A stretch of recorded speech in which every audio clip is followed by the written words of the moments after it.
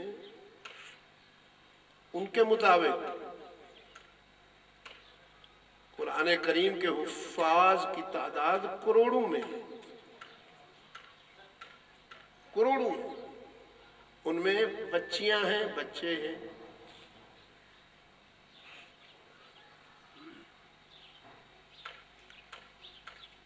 اور اس وقت تو ماشاءاللہ تو جیسے موسم بہار آتا ہے نا،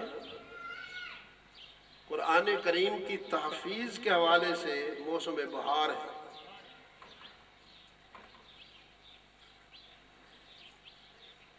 بنگلہ دیش میں میں جو سفر کر کے آیا ہوں، ابھی 2-3 دن ہوئے واپسی ہوئی میری۔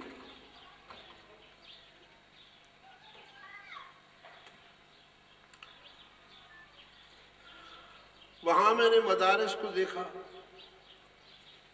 ان کی کارکردگی دیکھی۔ ہر مدرسے میں طلباء کی تعداد ہزاروں میں ہے۔ ایک مدرسے میں مسافر طلباء جو دارالاقامہ میں ٹھہرے ہوئے تھے 9,000 تھے۔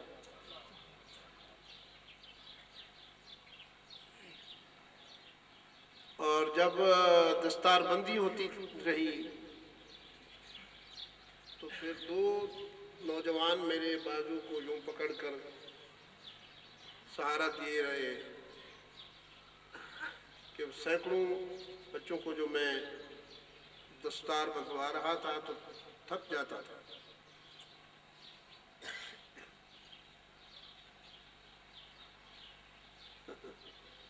قرآن کے دشمن قرآن کے حاسد رقابت کی آگ میں جل رہے ہیں، جل رہے تھے، شاید آئندہ بھی جلا کریں گے۔ یہ 1400 سال کا سفر کر کے آپ تک پہنچا ہے۔ اگر آپ مجھے اجازت دیں تو میں بتاؤں کہ پھولوں پہ چل کر نہیں آیا، کانٹوں پہ چل کے آیا ہے۔ اور اس کے مقابلے میں ایسے ہی کوئی گئے گزرے مریل ڈھانچے نہیں آئے، بادشاہ آئے، چٹانیں ٹکرائیں، لیکن دنیا کے اس بڑے سچ نے ہر چٹان کو ریزہ ریزہ کر دیا۔ اور یہ آج بھی پوری جوانی اور شباب کے ساتھ دنیا میں موجود ہے، اور بزبان حال کہہ رہا ہے کہ 1000 دام سے نکلا ہوں ایک جنبش میں، 1000 دام سے نکلا ہوں ایک جنبش میں، جسے غرور ہو آئے کرے شکار مجھے۔ ملک فہد سے بش نے کہا تھا،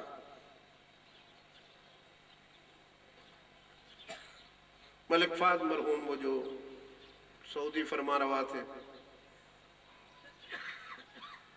کہ قرآن کریم میں کچھ آیتیں ایسی ہیں جن سے ہمیں ڈر لگتا ہے۔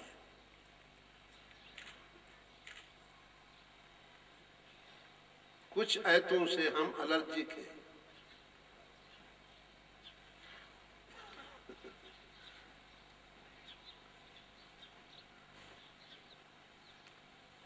تو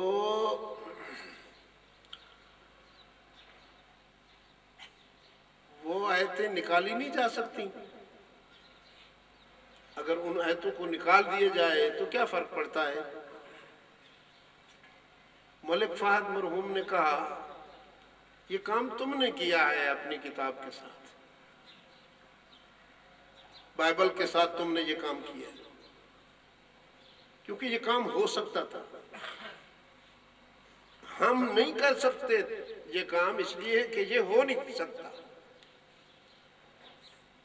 قرآن کریم کی کوئی آیت نکالنا تو دور کی بات ہے، قرآن کریم کا ایک لفظ بھی کوئی نہیں بدل سکتا۔ ہارون رشید کا لڑکا ہے نا وہ مامون رشید،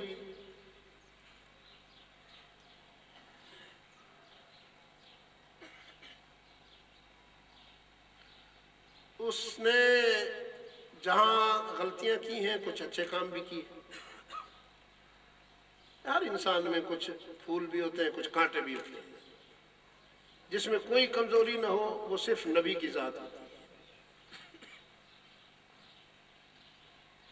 انبیاء علیہ السلام کے بعد پھر پھولوں کے ساتھ کانٹے چلتے ہیں۔ آپ یہ امید یا توقع بھی نہ کیا کریں کہ کوئی ایسا مل جائے کہ جو بس پھول ہی پھول ہو،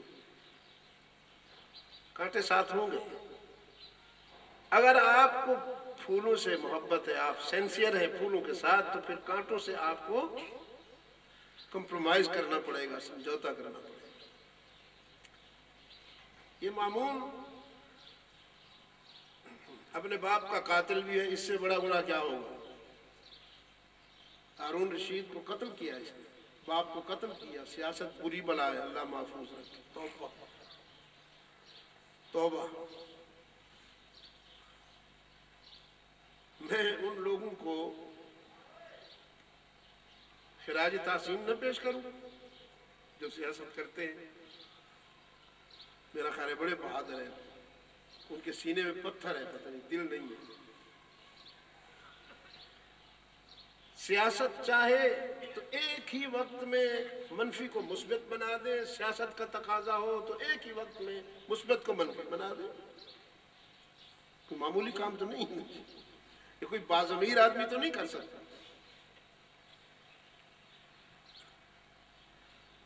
بارہ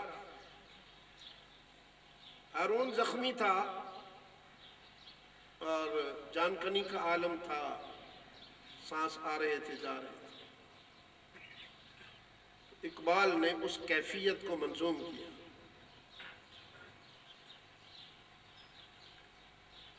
ہارون نے کہا وقت رحیل اپنے پسر سے،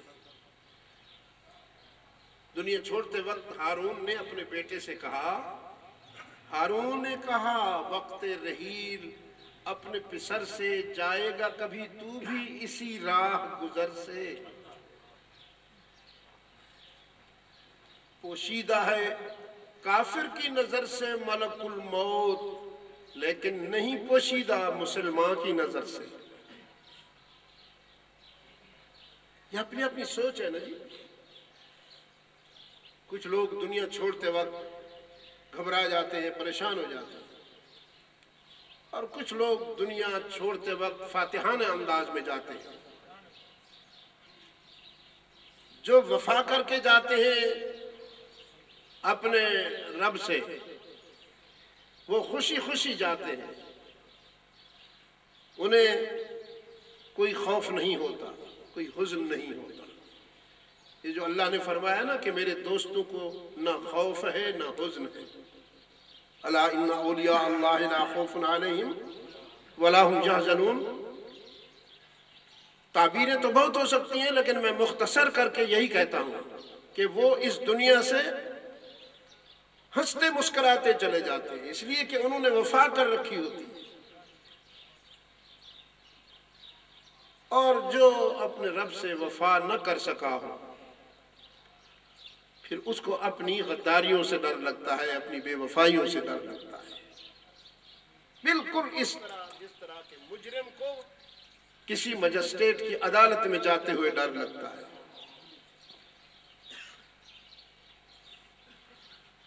تو مامون کی عادت یہ تھی، اب میں اس کی اچھی بات بتاتا ہوں آپ کو۔ وہ اس کی سیاست تھی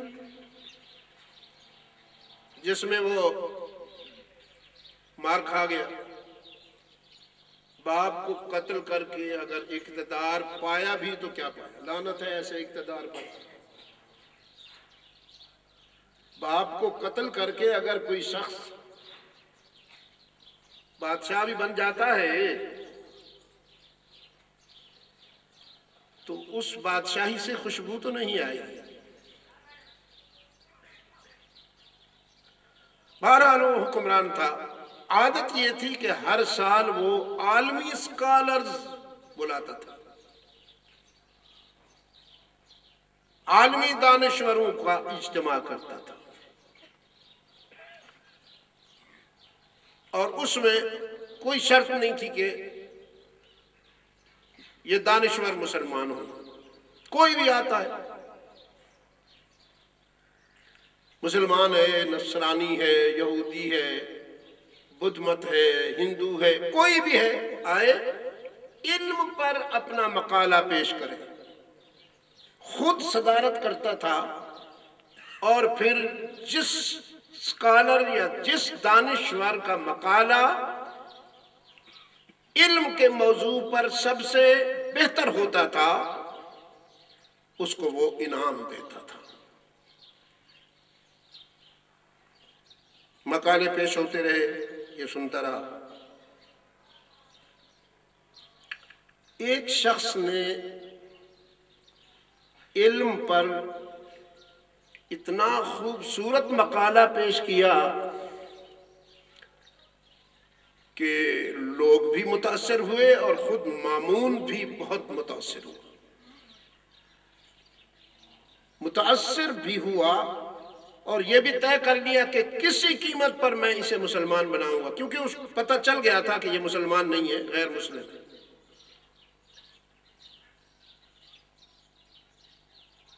نشست ختم ہو گئی. پہلا انعام کا حقدار بھی وہی ٹھہرا تھا، تو اس کو تنہائی میں مامون نے بلایا. کہنے لگا تم نے بہت خوبصورت مقالہ پڑھا ہے، میں داد دیتا ہوں، اپریشیٹ کرتا ہوں. تم یہ بتاؤ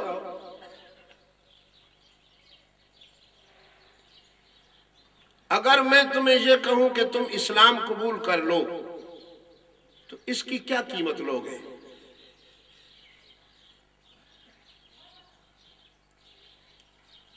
اس سکالر نے کہا پہلے آپ بتائیں کہ آپ کتنی قیمت دے سکتے ہیں. مامون نے کہا میں جہاں بیٹھا ہوں یہاں تم آ جاؤ، اور جہاں تم بیٹھے ہو وہاں میں آ جاتا ہوں، یعنی بادشاہی لے لو لیکن اسلام قبول کر لو تاکہ تیری دانش، تیری سوچ اسلام کے لیے فائدہ مند ہو، سود مند ہو، تو کوئی کردار ادا کر سکے. کہنے لگا مہربانی، شکریہ، لیکن میں بکاؤ نہیں ہوں، میں مارکیٹ کی چیز نہیں ہوں. تو مجھے بادشاہی دے رہا ہے، شکریہ، لیکن میں بادشاہی لے کر بھی اپنا مذہب نہیں چھوڑوں گا. لَکَ دِینُکَ وَلِیَ دِینِ، تجھے تیرا دھرم مبارک، مجھے میرا دین مبارک. چلا گیا. مامون بے قرار ہوا، دکھی ہوا، سال بھر دکھی رہا. یاد رہی اس کو یہ بات، دعائیں بھی ہوتی رہی. اس نے کچھ اہل نظر سے کہا کہ دعا کرو یہ شخص پلٹ جائے، بدل جائے. اگلے سال پھر اجتماع پر لوگ جمع ہوئے تو وہ بھی آ گیا، لیکن وہ جب آیا تو اس مرتبہ اس کے سر پر وہ پہلے سال والی خاص ٹوپی نہیں تھی، بلکہ اسلامی تہذیب اور ثقافت کے مطابق عمامہ تھا.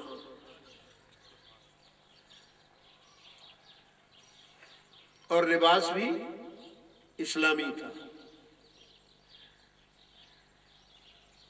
عزیزان گرامی، ناراض نہ ہونا، اور اگر آپ ہوں ناراض بھی تو آپ جانیں اور آپ کی ناراضگی جانیں، میں اپنا فرض ادا کر رہا ہوں.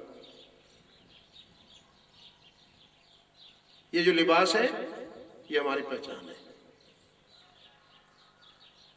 ہر قوم کو اپنی پہچان بہت عزیز ہے. کچھ لوگ بڑے وسیع ظرف ہیں، وہ کہتے ہیں جی اس میں کیا رکھا ہے کہ میں نے 3 پیس سوٹ پہن لیا ہے اور آپ نے یہ عمامہ اور یہ قمیص پہن رکھی ہے، پاجامہ پہن رکھا ہے، اس سے کیا فرق پڑتا ہے؟ سوچ صحیح ہونی چاہیے. اب اس اللہ کے بندے کو کون سمجھائے کہ یہ لباس جو ہے سوچ ہی کا تو مظہر ہے. سوچ کا پتہ کس طرح چلے گا؟ سوچ نے مجھے مجبور کیا کہ میں اس لباس میں رہوں کہ یہ اللہ کے رسول کے لباس کے قریب تر ہے. تجھے تیری سوچ نے مجبور کیا کہ تو وہ لباس پہن کہ وہ انگریز کے قریب تر ہے.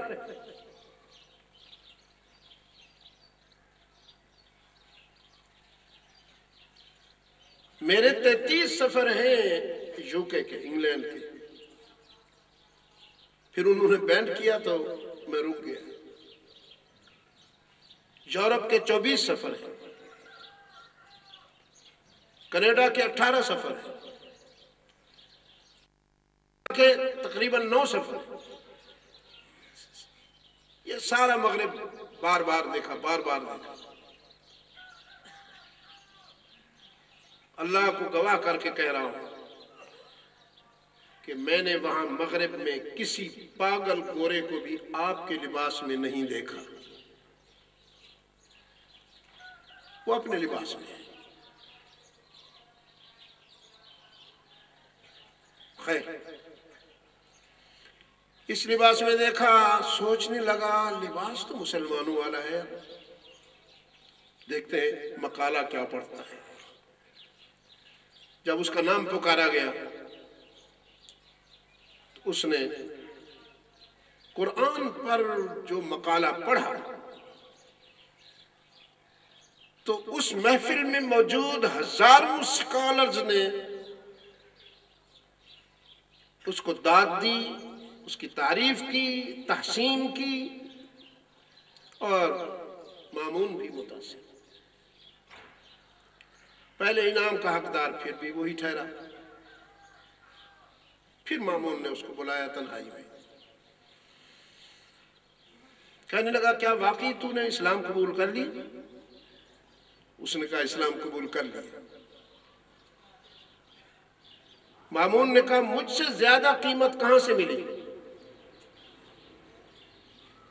میں تو تجھے بادشاہی دے رہا تھا، اس سے زیادہ تجھے قیمت کس نے دی ہے کہ تو بدل گیا اور اسلام قبول کر لیا؟ اس نے کہا مجھے جو قیمت ملی ہے بتاتا ہوں. اصل بات یہ ہے کہ میں باضمیر انسان ہوں. کسب حلال پر میں قناعت کرتا ہوں. مشکوک رزق نہیں کھاتا. یہ جو میری دانش کی روشنی مقالے کی صورت میں 2 مرتبہ تیرے سامنے آئی ہے، اسی رزق حلال کا نتیجہ ہے.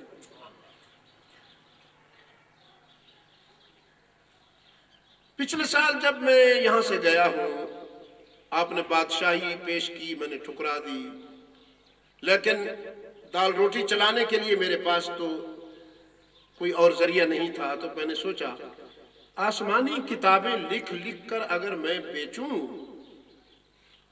تو اس سے میری بہت اچھی گزرے اوقات ہو جائے گی.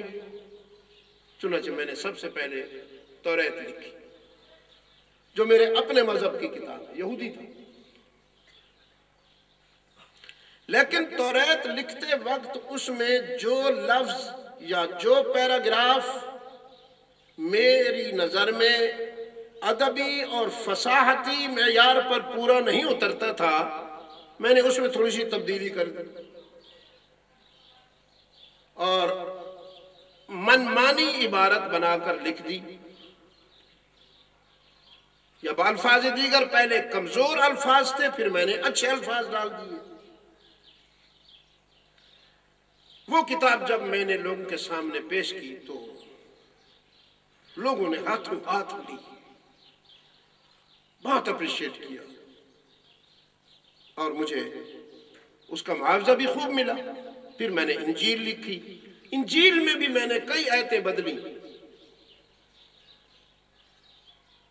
الفاظ بدلے جو میرے خیال میں ادب یا فصاحت کے معیار پر پورے نہیں اترتے تھے۔ میں نے اپنی پسند کے الفاظ یا آیتیں ڈال دی۔ جب میں نصارہ کے پاس وہ لے گیا تو ہاتھوں ہاتھ انہوں نے وہ لی اور مجھے خوب معاوضہ ملا۔ پھر میں نے قرآن لکھا،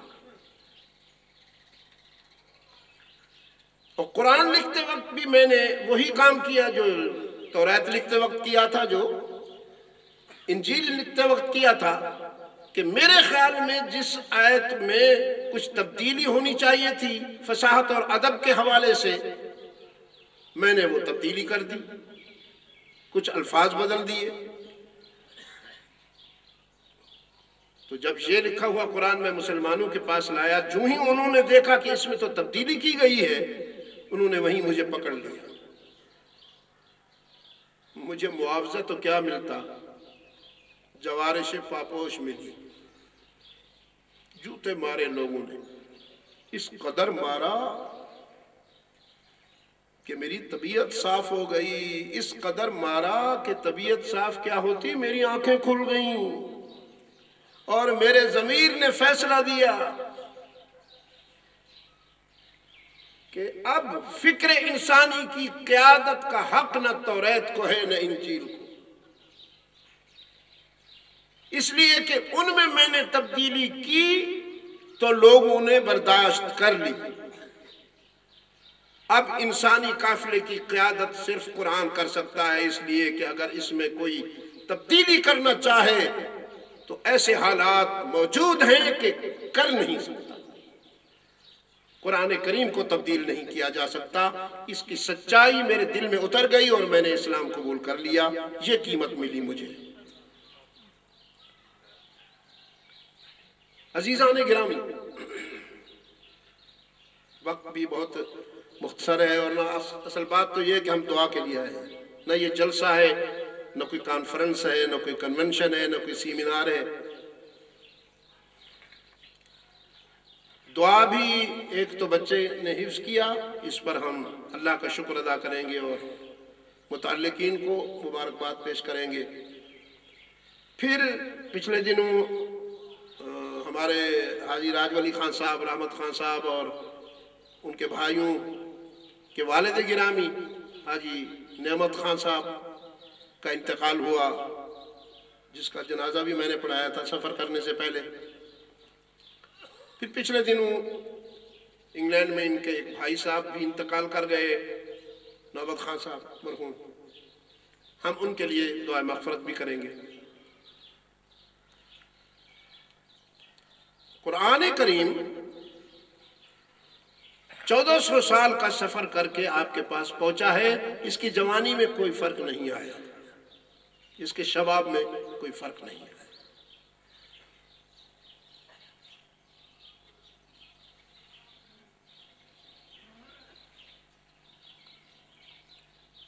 اللہ کے رسول صلی اللہ علیہ وسلم کی ایک حدیث بھی میں نے پڑھی، وہ اس وقت مسلمان کے نفسیات میں بہت سارے سوالوں کا جواب ہے۔ اکثر مجھ سے پوچھا جاتا ہے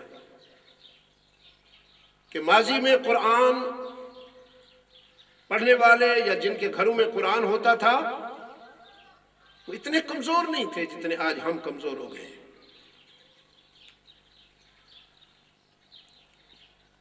اللہ کے رسول صلی اللہ علیہ وسلم نے فرمایا، ان اللہ یرفع بہذا الکتاب اقواما، اللہ تعالیٰ بعض قوموں کو اس کتاب کے ذریعے بلند کر دیتا ہے، یرفع،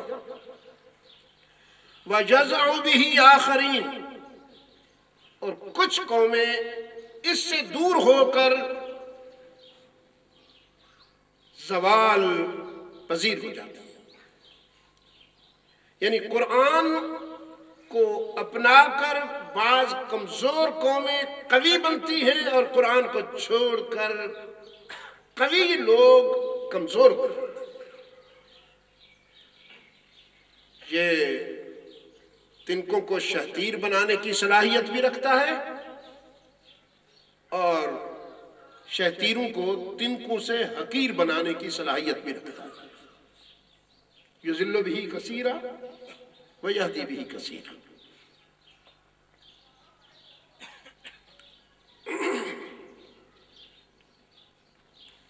پیرس میں مجھ سے ایک ترک نوجوان نے یہی سوال کیا تھا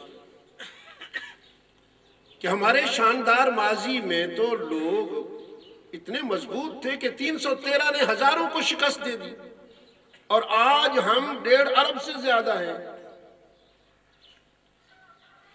ان مسلمانوں کے حکم کی تعمیل دریا کرتے رہے، درندے جنگل کے کرتے رہے، ہوائیں کرتی رہیں، آگ کرتی رہی، عناصر فطرت نے، عناصر اربع نے ان کی بات مانی، اور ہماری بات تو بیویاں بھی نہیں مانتی.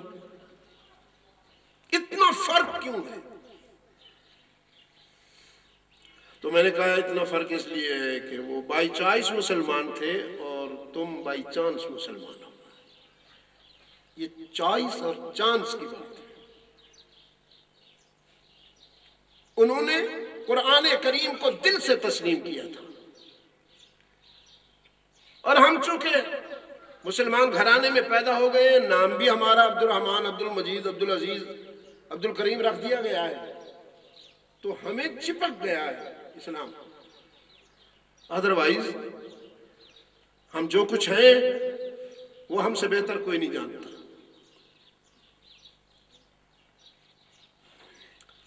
جو آیت میں نے آپ کے سامنے پڑھی ہے، اب تھوڑا سا میں اس پر گفتگو کرتا ہوں اور بات ختم کرتا ہوں. وَنُنَزِّلُ مِنَ الْقُرْآنِ مَا هُوَ شِفَاءٌ.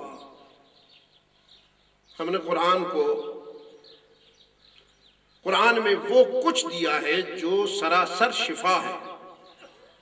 وَنُنَزِّلُ مِنَ الْقُرْآنِ مَا هُوَ شِفَاءٌ وَرَحْمَةٌ لِّلْمُؤْمِنِينَ. اور اہل ایمان کے لیے یہ موجب رحمت ہے. وَلَا يَزِيدُ الظَّالِمِينَ إِلَّا خَسَارًا. ظالم اس سے کوئی فائدہ نہیں اٹھاتے. دوسری جگہ قرآن کریم نے فرمایا کہ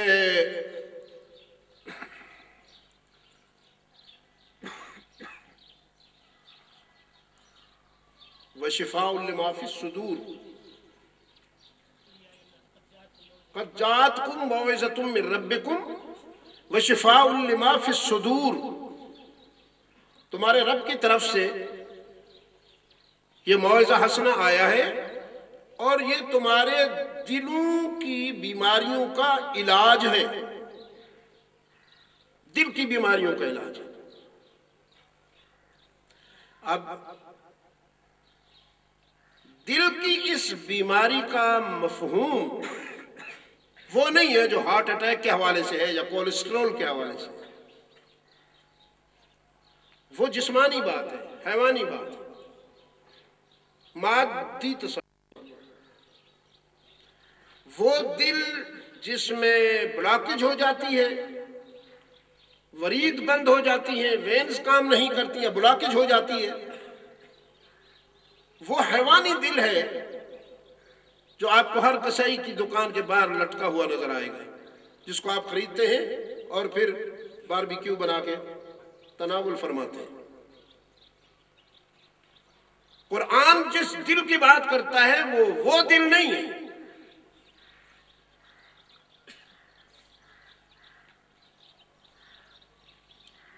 رب العالمین نے فرمایا نزلہ علی قلبک باذن اللہ.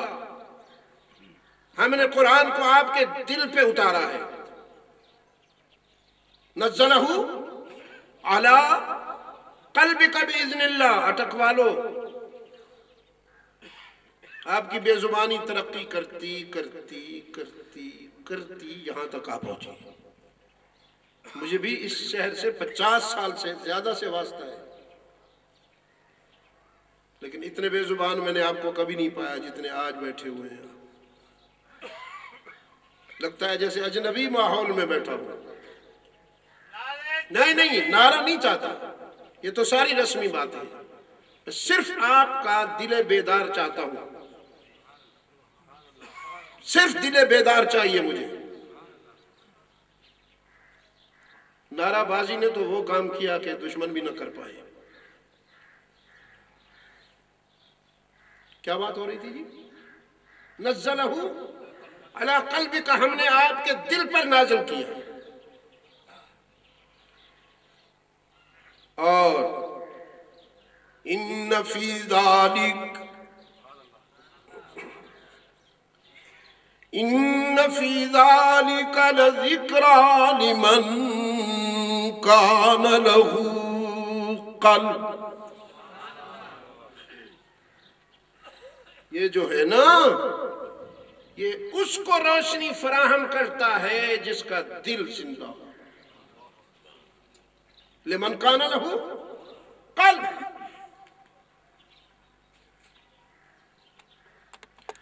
عقل اچھی چیز ہے، لیکن چراغ راہ ہے، بقول اقبال کے منزل نہیں ہے۔ اس لیے وہ کہتے ہیں گزر جا عقل سے آگے، گزر جا عقل سے آگے، کہ یہ نور چراغ راہ ہے، منزل نہیں ہے، یہ ٹارچ ہے۔ اس سے آپ راستہ معلوم کیجئے، دیکھیے راستے کے اونچ نیچ کو سمجھیے۔ منزل نہیں، منزل دل ہے۔ عقل منزل تک نہیں جاتا۔ جب دل فیصلے کرتا ہے آگ میں کودنے کے، تو عقل سرنڈر ہو جاتا ہے۔ عقل کبھی اجازت نہیں دیتا کہ آپ آگ میں کود جائیں۔ عقل کبھی اجازت نہیں دیتا کہ ہزاروں مسلح درندوں کے مقابلے میں 313 آ جائیں، کبھی اجازت نہیں دیتا۔ یہ فیصلے دل کے ہیں۔ ان فی ذالک لذکریٰ لمن کان لہ قلب۔ یہ اس کو روشنی فراہم کرتا ہے جس کے سینے میں دل زندہ ہے۔ عزیزان گرامی،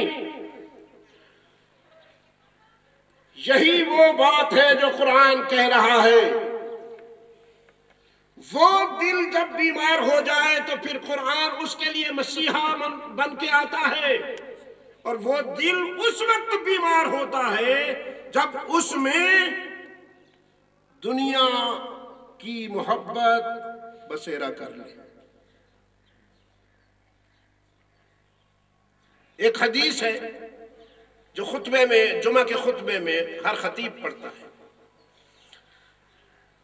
عرب میں تو آرام سے پڑھتے ہیں، سمجھا کے پڑھتے ہیں، لیکن ہم عجمی لوگ جو ہیں یہاں زیادہ آرام سے پڑھنی چاہیے تھی، مگر وہ تیزی سے پڑھی جاتی ہے چونکہ فارمیلٹی پوری کرنی ہوتی ہے۔ نہ لوگ سمجھنے کے لیے آتے ہیں اور نہ مولوی صاحب سمجھانے کے لیے آتے ہیں، ان کو بھی ٹائم پاس کرنا ہے، ان کو بھی ٹائم پاس کرنا ہے۔ لا تحب الدنیا، یہ حدیث ہے، لا تحب الدنیا، لا تحب الدنیا فتکونوا من الخاسرین۔ دنیا سے محبت نہ کرنا، مار کھا جاؤ گے۔ دنیا ضرورت کی چیز ہے، محبت کی چیز نہیں۔ اس کو ہاتھ میں رکھو یا جیب میں رکھو، دل میں نہ جانے دو، دل اس کے لیے خاص ہے۔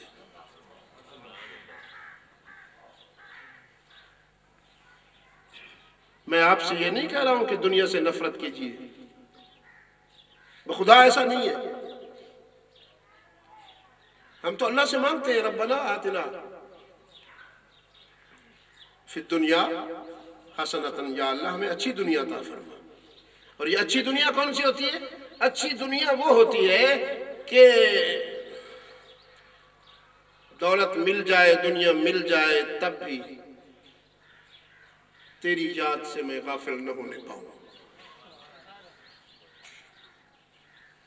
تیری یاد سے، تیرے ذکر سے میں غافل نہ ہو جاؤں، مجھے وہ دنیا عطا فرما، وہ دنیا اچھی ہے۔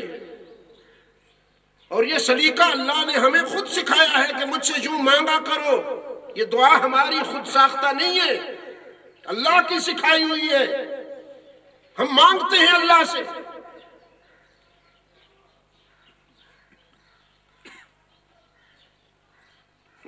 مجھے بتایا گیا کہ حرم پاک میں ایک حاجی صاحب ملتزم کے سامنے دعا کر رہا تھا، یا اللہ آخرت اچھی کر دے، یا اللہ ایمان عطا فرما، یا اللہ، جیسے لوگ مانگتے ہیں۔ ایک اور حاجی آیا، وہ کہنے لگا یا اللہ ایک بنگلہ عطا فرما دے، ایک نئے ماڈل کی گاڑی عطا فرما دے، بہت بڑا بینک بیلنس بھی عطا فرما دے۔ اب وہ جو پہلا تھا اس نے یوں دیکھ کے اس کو کہا کہ بڑے بے شرم ہو تم، بیت اللہ میں آ کر بھی اللہ سے یہ چیزیں مانگتے ہو؟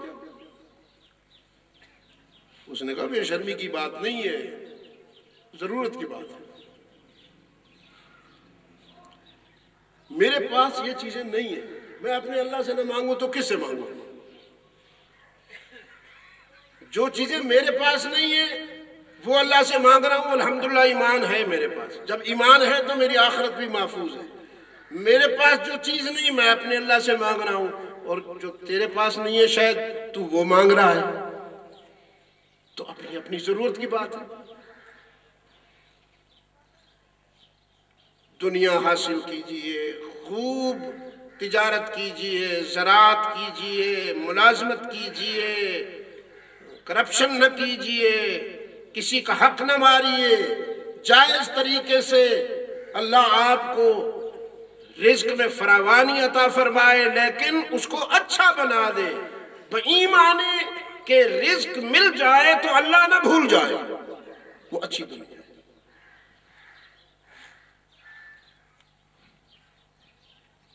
تو اس بیماری کا علاج کیا رحمت للعالمین صلی اللہ علیہ وسلم نے، کہ کیسر و کسریٰ کی صدیوں استحصالی بادشاہتیں جو نسل انسانی کا استحصال کر رہی تھیں، اور انسان نے روپے پیسے کو ہی سب کچھ سمجھ رکھا تھا، رحمت للعالمین اس مرض کے لیے مسیحا بن کے آئے ہیں نا، بھی آج بھی تو ہیں ایسے۔ ایک دوست ہر سال حج پر عمرے پر بھی جاتے تھے اور کرپشن بھی کرتے تھے، تولنے میں بھی انصاف نہیں کرتے تھے، خرید و فروخت میں بھی انصاف نہیں کرتے تھے، لوگوں کو پتا تھا کہ یہ کرپٹ آدمی ہے، لیکن حج بھی کرتے تھے، عمرے بھی کرتے تھے۔ تو کسی بے تکلف دوست نے اس سے کہا، حاجی صاحب یہ تم نیکی بھی کرتے ہو اور ساتھ تم سے خطائیں بھی ہو رہی ہیں، اگر تمہاری نیکیاں اور خطائیں میزان میں وہاں جو ترازو لگنا ہے حشر میں برابر ہو گئیں تو پھر کیا ہوگا؟ جنت جانا پسند کرو گے یا جہنم جاؤ گے؟ اس نے کہا جنت جہنم کو تو مجھے پتہ نہیں ہے، بس اپنے رب سے کہوں گا جہاں 4 پیسے کا فائدہ ہو وہیں بھیج دے۔ یہ آج بھی ہے، یہ دنیا وبال ہے۔ اور اگر آپ اجازت دیں میرے عزیز تو آج دنیا میں سب سے بڑا طوفان یہی آیا ہوا ہے۔ یہ جو لوگوں نے میزائل بنائے اللہ کو راضی کرنے کے لیے بنائے ہیں، یہ جو ہلاکتوں کا سامان بنایا ہے، بم بنائے ہیں، یہ ڈرون بنائے ہیں، ایسی یعنی ٹیکنالوجی آئی ہے کہ زہر کڑوا بھی نہیں رہا، سویٹ ہو گیا، اور شوٹنگ کی آواز بھی نہیں رہی، بغیر آواز کے سب کچھ ہو جاتا ہے۔ سوئی کے برابر کوئی چیز جسم کے اندر اتار دیتے ہیں کسی بھی ذریعے سے، اس کے لیے ایک چھوٹا سا انہوں نے پسٹل بنایا ہے قلم کی طرح کا، بس چوں دبایا قریب سے گزرتے ہوئے وہ اس کو وہ کچھ کرتی ہے، اس کا جو سسٹم ہے، اور وہ جسم میں پیوست ہو جاتا ہے، تھوڑی دیر کے بعد وہ مر جاتا ہے۔ آپ مجھے بتائیے کہ یہ تمام چیزیں جو ہیں یہ اللہ کو راضی کرنے کے لیے بنائی گئی؟ یہ سب تو ہلاکتوں کا سامان ہے، اور آج دنیا انہی ہلاکتوں کی زد میں بڑی قومیں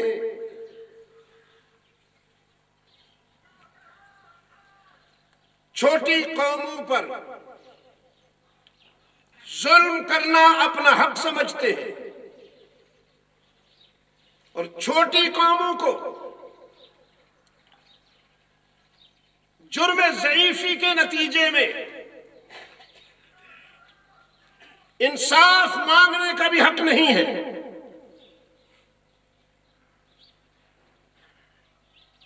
قتل کرنے پر میرے تاکید تھی صیاد کی، کاٹ ڈالوں گا زباں تیری اگر فریاد کی، کاٹ ڈالوں گا زباں تیری اگر فریاد کی۔ لیکن یہ دور ہے تو بڑا ہولناک، اس دور کا سامنا کرنا ہر انسان کے بس میں نہیں ہے، بڑا ظرف چاہیے، لیکن بہرحال یہ دور مٹنے والا ہے، باقی رہنے والا نہیں ہے۔ اللہ جتنی اس کی ذات بلند ہے، کوئی شریک نہیں اس کا، اتنا ہی اس کا حوصلہ بلند ہے، کوئی شریک نہیں اس کے حوصلے کا، کوئی شریک نہیں اس کی قدرت کا، کوئی شریک نہیں اس کے اختیار کا۔ حوصلہ تو بہت بلند ہے اس کا، لیکن وہ کفر کو برداشت کرتا ہے، ظلم کو زیادہ دیر برداشت نہیں کرتا۔ میں بڑی ذمہ داری کے ساتھ آپ کے سامنے یہ بات کہہ رہا ہوں۔ شاید میں دنیا میں اتنی دیر زندہ نہیں رہوں گا جتنا اللہ تعالیٰ آپ کو سلامت رکھے۔ اگر آپ میرے بعد زندہ رہیں تو وہ وقت آپ دیکھیں گے کہ جو انسانیت کے قاتل ہیں، یہ جو ظالم ہیں، جنہوں نے ہلاکتوں کے بل بوتے پر اپنی چودراہٹ اور اپنی تھانیداری مسلط کر رکھی ہے مظلوم قوموں پر، آپ دیکھیں گے کہ سونامی کی لہروں میں ان کے محلات بھی بچوں کے بنائے ہوئے کاغذی کھلونوں کی طرح بہتے ہوئے نظر آئیں گے، اور ان کی لاشیں بھی فرعون کی لاش کی طرح پڑی ہوگی، اور رب العالمین بزبان قدرت فرمائیں گے تمہیں دفنایا بھی نہیں جائے گا، تاکہ دیکھنے والوں کو عبرت حاصل ہو۔ یہ وقت آئے گا اور بالکل قریب ہے۔ ہم قرآن کریم کو چومنے والی قوم ہے، اتنا پیار ہے ہمیں قرآن سے کہ مائیں اپنے بیٹوں کو رات کو جب چوری کے لیے روانہ کرتی ہیں اور اس کا بیٹا ڈاکہ ڈالنے جاتا ہے تو وہ قرآن کو اوپر کر کے کھڑی ہو جاتی ہے اور نیچے سے گزارتی ہے، جا میرا پتر قرآن تیری حفاظت کرے سی۔ قرآن اس کے لیے ہے۔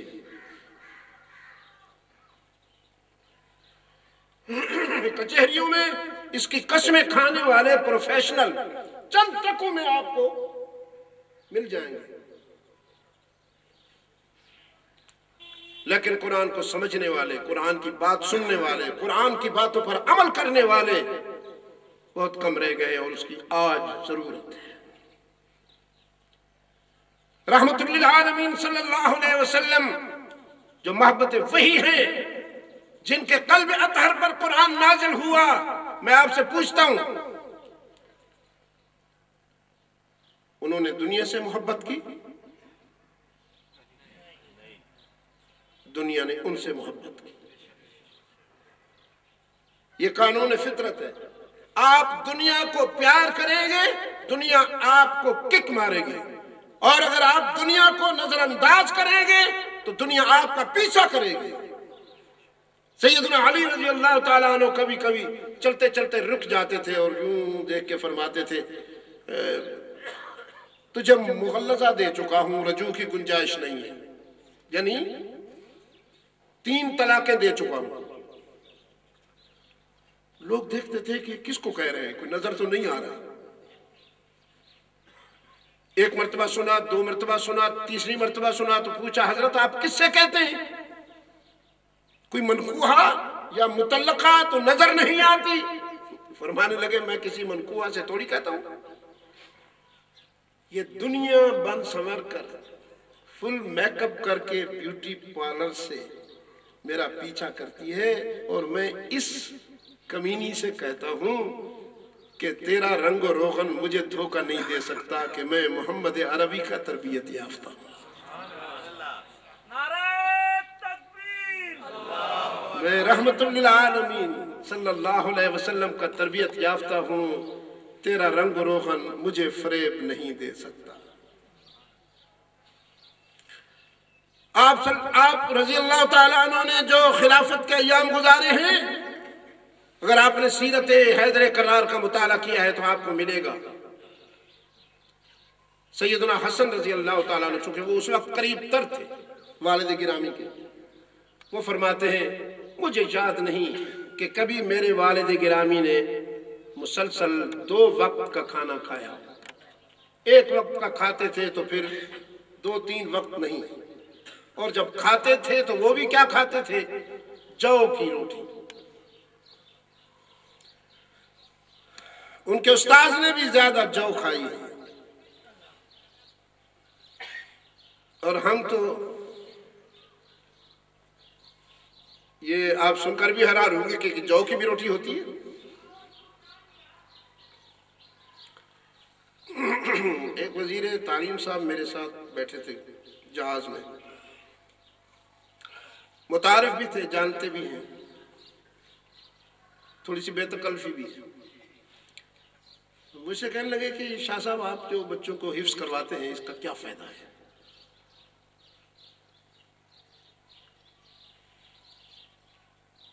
اتنے بچے حفظ کر رہے ہیں، لاکھوں لاکھوں، ان کا سکوپ کیا ہے؟ میں نے کہا آپ یہ جو کالجوں اور یونیورسٹیوں میں بچوں کو پڑھا رہے ہیں ان کا کیا سکوپ ہے؟ ان کا وہ جج بنتے ہیں، وکیل بنتے ہیں، مجسٹریٹ بنتے ہیں، ڈاکٹر بنتے ہیں، فلاں بنتے ہیں، انجینئر بنتے ہیں، سائنسسٹ بنتے ہیں۔ میں نے کہا سب تو نہیں بنتے۔ ہاں، اس نے کہا سب تو ہو سکتا ہے نہ بنتے۔ میں نے کہا ہو نہیں سکتا، میں اپنے مشاہدے کی بنیاد پر کہہ رہا ہوں۔ میں نے دبئی میں ایک نوجوان کو دیکھا ریڑھا کھینچتے ہوئے، کپڑے اس کے اوپر کپڑوں کے تھان پڑے تھے اور کھینچ رہا تھا، اور پسینے میں گرمی بہت زیادہ تھی۔ میں اس کے چہرے کو دیکھ کر سمجھ گیا کہ یہ پاکستانی ہے۔ تو میں نے شیشہ اتارا اور پوچھا کہ پاکستانی ہو؟ میں نے کہا جی پاکستانی ہوں۔ میں نے کہا بیٹا پڑھا ہوتا نا، ذرا تعلیم حاصل کر لی ہوتی، اب دیکھو کیا حال ہے تمہارا۔ اس نے کہا جی گریجویٹ ہوں، لیکن وہ جو گریجویشن کی سند ہے نا وہ کاغذ ہے، پراٹھا نہیں ہے کہ میں پیٹ بھروں اس سے۔ اور دفتروں کے چکر کاٹ کاٹ کر میں نے جوتے گھسائے ہیں، مجھے کہیں کوئی تک کی ملازمت نہ ملی، تو پھر یہاں آ کر اپنا دال روٹی مہیا کرنے کی کوشش کر رہا ہوں۔ میں نے وزیر تعلیم صاحب سے کہا سوچ میں فرق ہے، تمہارا خیال یہ ہے کہ رزق سند سے ملتا ہے، سرٹیفکیٹ سے ملتا ہے، تمہارا خیال یہ ہے کہ رزق دکان سے ملتا ہے، میرا ایمان یہ ہے کہ رزق آسمان سے ملتا ہے۔ اور یہ فلسفہ میرا خود ساختہ نہیں ہے، اس نے کہا ہے، قرآن کریم نے کہا ہے وَفِي السَّمَاءِ رِزْقُكُمْ، تمہارا رزق آسمان میں ہے، دکان سے اس وقت ملے گا جب آسمان پر فیصلے ہوں گے، کھیتیوں میں بھی اس وقت رزق ملے گا جب آسمان سے تمہارے حق میں فیصلے ہوں گے۔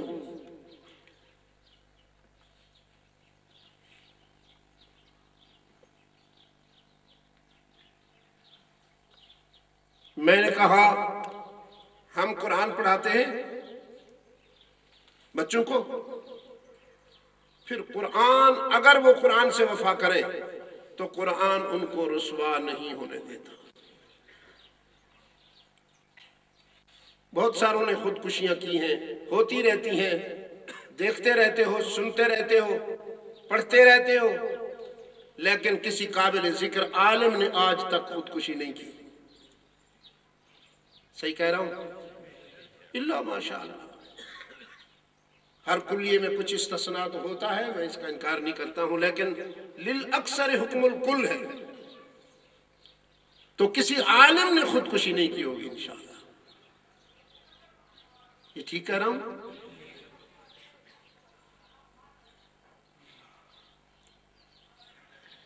میں نے کہا اگر آپ محسوس نہ کریں تو ہم فقراء تیار کر رہے ہیں۔ فقراء کہتا ہے کیوں آپ گداگر تیار کر رہے ہیں؟ میں نے کہا میرے فقراء گداگر نہیں ہوتے، میرے فقراء وہ ہوتے ہیں جو رات کی تنہائیوں میں اس کے در کے سوالی ہوتے ہیں اور دن کے وقت دنیا پر حکمرانی کرتے ہیں۔ سنیے اس کی، یا ایوہ الناس، یا ایوہ المومنون نہیں کہا، انسانیت کو پکارا، یا ایوہ الناس انتم الفقراء الى اللہ واللہ هو الغنی الحمید۔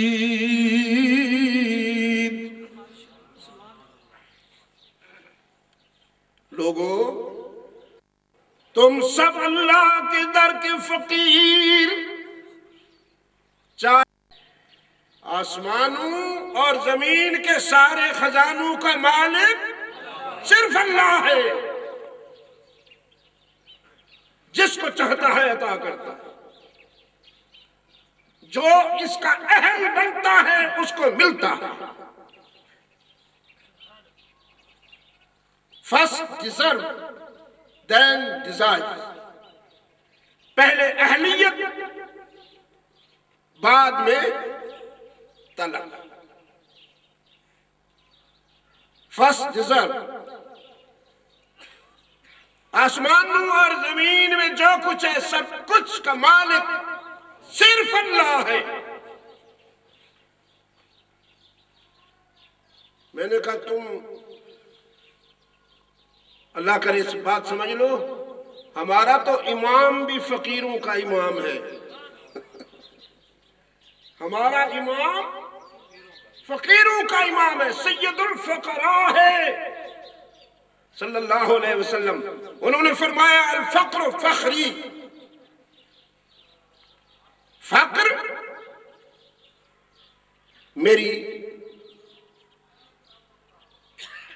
آپ عام ترجمہ کریں گے نا فقر میرا فخر ہے، لیکن میں اس کا ترجمہ کرتا ہوں فقر میری بادشاہی ہے، فقر میری بادشاہی ہے۔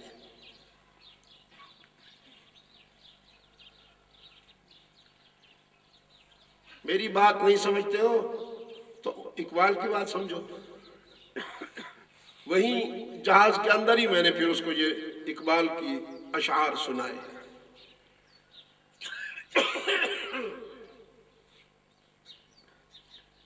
فرمایا کسے خبر کہ ہزاروں مقام رکھتا ہے، کسے خبر کہ ہزاروں مقام رکھتا ہے، وہ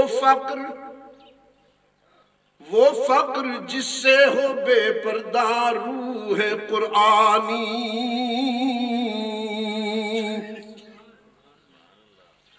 وہ فقر جس سے ہو بے پردہ روح قرآنی،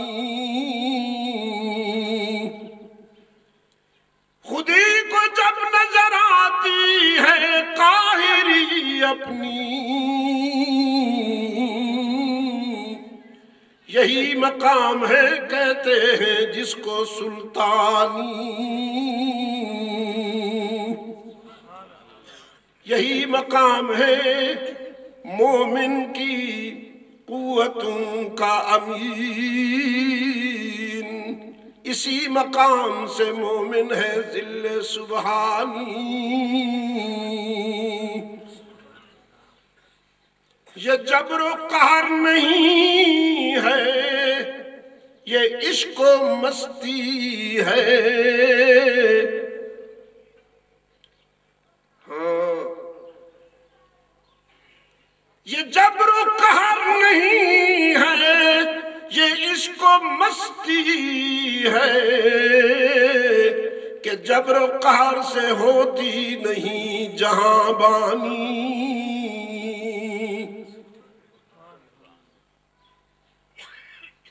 ڈنڈوں سے نہیں ہوتی حکمرانی، ہاں اگر جانوروں کا کوئی ریڑا ہو اسے ڈنڈوں سے چلایا جائے گا، لیکن انسانی ضمیروں پر حکمرانی جبر سے نہیں ہوتی۔ آج جن کے پاس ڈنڈا ہے، آج جن کے پاس ہلاکتوں کے سامان ہیں، جنہوں نے بم بنایا، نیوکلیئر بنایا، میزائل بنائے، ڈرون بنائے، ٹٹولیے انسانی ضمیروں کو، ہر انسان کا ضمیر آج ان پر لعنت بھیجتا ہے۔ لیکن عشق و مستی سے حکمرانی کیسے ہوتی ہے؟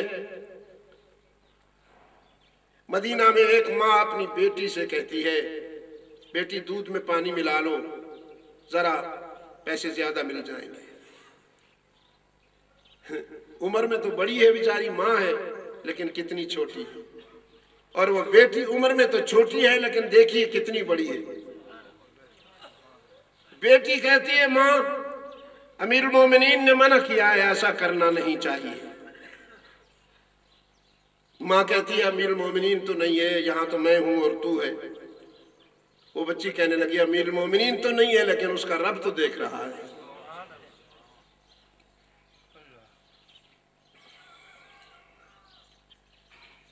عزیزان گرامی، پھر میں نے اس کی ٹائی کو پکڑ کے کہا، کیا گیا ہے غلامی میں مبتلا تجھ کو،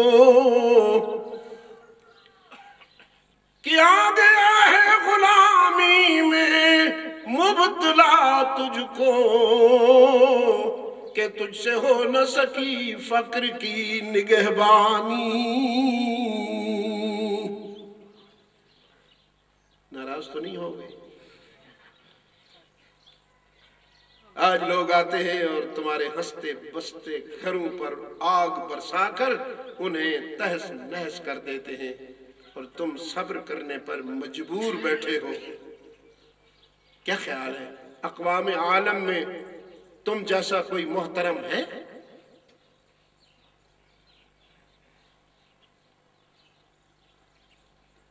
یہ میرے ہاتھ میں ہے۔ میں نے بنگلہ دیش کے 31 سفر کی ہیں، یہ ابھی آخری سفر میں کر کے آیا ہوں، 31واں۔ وہ میرا مشرقی پاکستان، خدا غارت کرے ان ظالموں کو، خدا غارت کرے ان ظالموں کو جنہوں نے میرے پاکستان کا سودا کیا، میرے پاکستان کو توڑا۔ ان توڑنے والوں میں کوئی عالم نہیں تھا۔ عالم آپ کو اچھے تو نہیں لگتے؟ اچھا تو آپ کو بھی ذرا سمارٹ ہونا چاہیے 3 پیس سوٹ میں۔ لیڈر بننے کے لیے انگریز کی غلامی ضروری ہے۔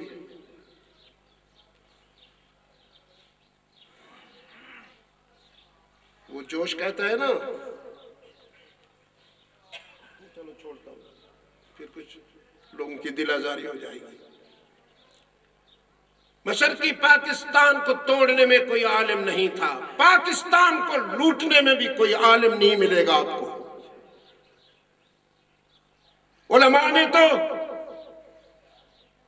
کوڑیوں کے حوالے سے کروڑوں کا کام کر دیا، لاکھوں سینوں میں قرآن اتارا، لاکھوں دل و دماغوں کو قرآن و سنت کے علوم سے مزین کیا، اور فساد بھی علماء کرنے والے نہیں ہیں، فساد کرنے والے وہی ہیں۔ موت سے پہلے اللہ نے آپ کو دکھا دیا ہے، لاہور میں ایک درندہ پکڑا گیا، یہی عنصر ہے فساد کرنے والا۔ خود کش حملے ہوں یا بلاسٹنگ ہو، دنیا پاکستان میں جہاں کہیں تباہ کاری ہو رہی ہے وہ یہی عناصر کر رہے ہیں، جن کا ایک نمائندہ لاہور میں پکڑا گیا۔ اللہ نے اتمام حجت کر دی، پھر نہ کہنا ہمیں خبر نہ ہوئی۔ اور ہمارے میڈیا والے، اللہ ان کو بھی خوش رکھے، یہ بھی قوم کے بہت بڑے محسن ہیں، جہاں کہیں کوئی بلاسٹنگ ہوتی ہے یا واقعہ ہوتا ہے فوراً خبر لگ جاتی ہے۔ طالبان نے ذمہ داری قبول کر دی، وہ طالبان تمہارے ہیں، پھر وہ اسلام کے نہیں ہیں۔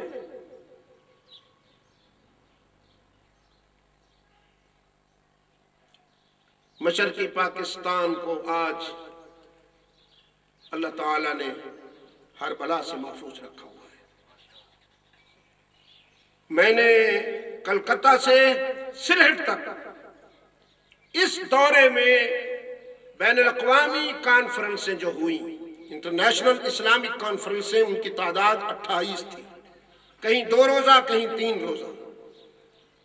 تو ہر کانفرنس کے آخری اجلاس میں میں نے دعا کی اور گفتگو کی،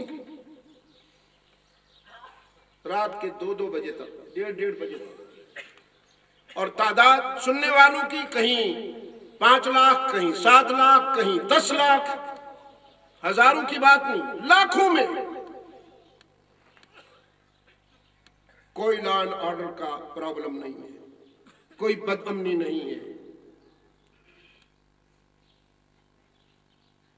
کچھ سال پہلے ان کا ٹکا ہمارے روپے کے مقابلے میں کمزور تھا، 140 ٹکا کا ہمارا 100 تھا، آج ان کے 160 ٹکا کے مقابلے میں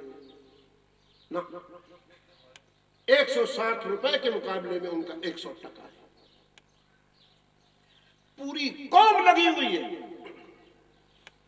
اسمال انڈسٹری کے حوالے سے، کام کر رہے ہیں۔ وہ بھی انسان، اختلافات ان میں بھی ہوتے ہیں، لڑائی جھگڑے آپس میں ان کے بھی ہوتے ہیں، لیکن ایسے لڑائی جھگڑے نہیں کرتے جس سے کہ ملک آزمائش میں اور خطرے میں پڑ جائے۔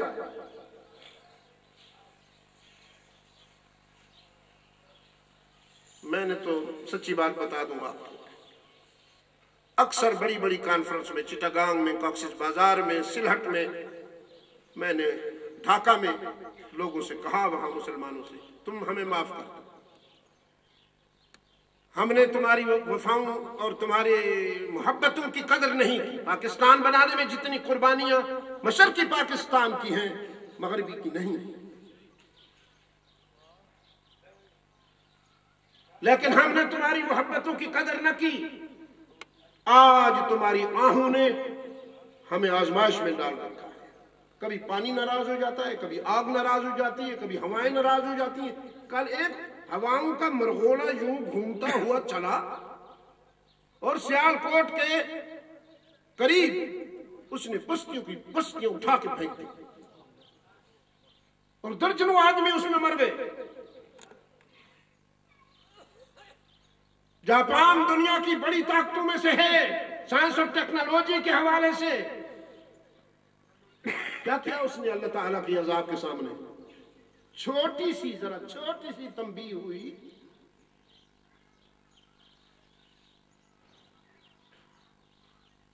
ایک آیت سامنے آئی ہے، وہ پڑھتا ہوں، بات ختم کرتا ہوں۔ وَلِلَّهِ جُنُودُ السَّمَاوَاتِ وَالْأَرْضِ، وَلِلَّهِ جُنُودُ السَّمَاوَاتِ وَالْأَرْضِ، آسمانوں اور زمین کے سارے لشکر اللہ کے ہیں۔ وہ جب چاہتا ہے پرندوں سے لشکر کا کام لیتا ہے، چیونٹیوں سے لشکر کا کام لیتا ہے، مچھروں سے۔ اگر کوئی نمرود بنتا ہے تو پھر اس کے لیے کوئی نمرود نہیں آتا، ایک مچھر اس پر مسلط کر دیا جاتا ہے۔ یہ کہانیاں نہیں ہیں، یہ حقیقتیں ہیں۔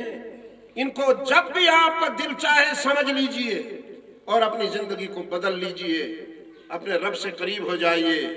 میری ساری گفتگو کا نتیجہ یہی ہے کہ دنیا کے فریب سے بچنے کی کوشش کیجئے، دنیا کو کنیز بنا کے رکھیے، نوکر بنا کے رکھیے، دنیا کو اپنے در کا غلام بنا کے رکھیے، دنیا کا غلام نہ بن جائیے، دنیا کا نوکر نہ بن جائیے، اس کو ہاتھ میں رکھیے اور اللہ کو دل میں بسا لیجئے۔ انشاءاللہ آپ کی دنیا اور آخرت کامیاب ہو جائے گی۔ بسم اللہ الرحمن الرحیم۔ اللہم صلی علی محمد وعلی آل محمد وبارک وسلم۔ ربنا آتنا فی الدنیا حسنة وفی الآخرة حسنة وقنا عذاب النار۔ ربنا ظلمنا انفسنا وإن لم تغفر لنا وترحمنا لنكونن من الخاسرین۔ ربنا لا تزغ قلوبنا بعد إذ هديتنا وهب لنا من لدنك رحمة إنك أنت الوهاب۔ اللهم ثبتنا على صراط المستقيم واحفظنا من كل بلاء الدنيا وعذاب الآخرة۔ الہ العالمین، عالم اسلام کی مدد فرما۔ مسلمان دنیا میں جہاں کہیں مظلوم و مجبور ہیں، یا الہ العالمین ان کی دستگیری فرما، ہم سب کی خطائیں معاف فرما۔ یا رب ہمارے گناہوں سے درگزر فرما، ہمیں دنیا اور آخرت کی کامیابی عطا فرما۔ آج کی اس تقریب میں ہم اپنے عزیز کاشف حافظ کاشف خان، کاشف جان کاشف خان جی اچھا کاشف رحمان کے قرآن کریم حفظ کرنے پر کاشف رحمان کے گھر والوں کو، اس کے استاذ کو اور عزیز موصوف کو دل کی گہرائیوں سے مبارکباد بھی دیتے ہیں، اور یہ دعا بھی کرتے ہیں کہ اس نے قرآن کو دماغ میں تو بٹھا لیا ہے، اللہ کرے قرآن اس کے دل میں بھی اتر جائے اور اس کی عملی زندگی بھی قرآن کے نور سے منور ہو جائے۔